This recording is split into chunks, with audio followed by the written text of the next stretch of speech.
Et nous sommes allés à l'élection avec ce recensement administratif qu'on appelle administratif spécial.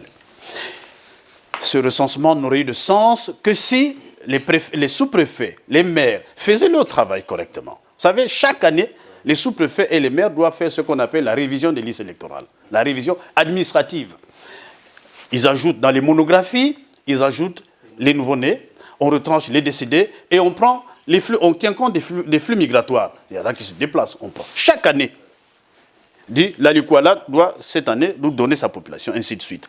Mais ça ne suffit pas pour aller à l'élection. Quand on a fait ça, c'est bien. Les monographies sont bien tenues. Dieu seul sait si encore on tient vraiment les monographies. Bon, je suppose qu'on le fait. Mais quand on a fini, il faut un référentiel. Le référentiel, il est où? Le référentiel, c'est ce qu'on appelle le recensement général de la population et de l'habitat. Et le nôtre, il n'a été fait que depuis 2007. Voilà le document. Depuis 2007, le Congo, officiellement, nous avons 3 697 490 habitants. Ce n'est plus la population du Congo. 2007, aujourd'hui, ça fait 13 ans. Donc, la population a certainement augmenté. Mais elle est de combien? Personne ne peut le dire. Alors, on joue sur des chiffres, peut-être 4 millions.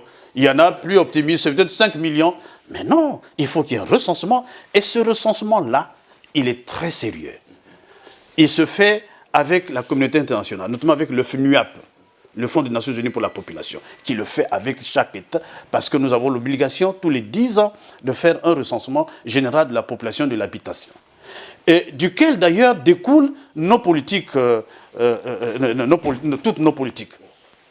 Est-ce que vous estimez qu'avec ça, nous pouvons aller faire un recensement et qui sera adossé sur ce recensement?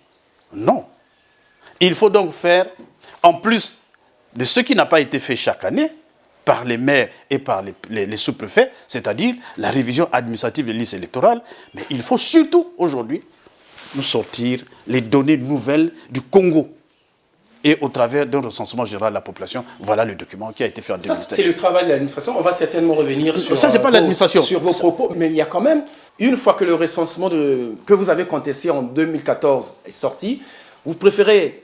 Parce qu'il faut s'adosser sur ce recensement. Est-ce que depuis là, ça fait quand même beaucoup d'années, est-ce que vous contribuez, vous aidez le gouvernement à aller vers ce recensement général de la population? C'est vrai que c'est leur travail, leur objectif, mais est-ce que vous faites des contributions quand même? Non, mais ça, on ne fait pas de contributions. Est-ce que vous poussez le gouvernement à aller vers ce recensement? Bien sûr, j'ai fait plusieurs fois des interventions à l'Assemblée.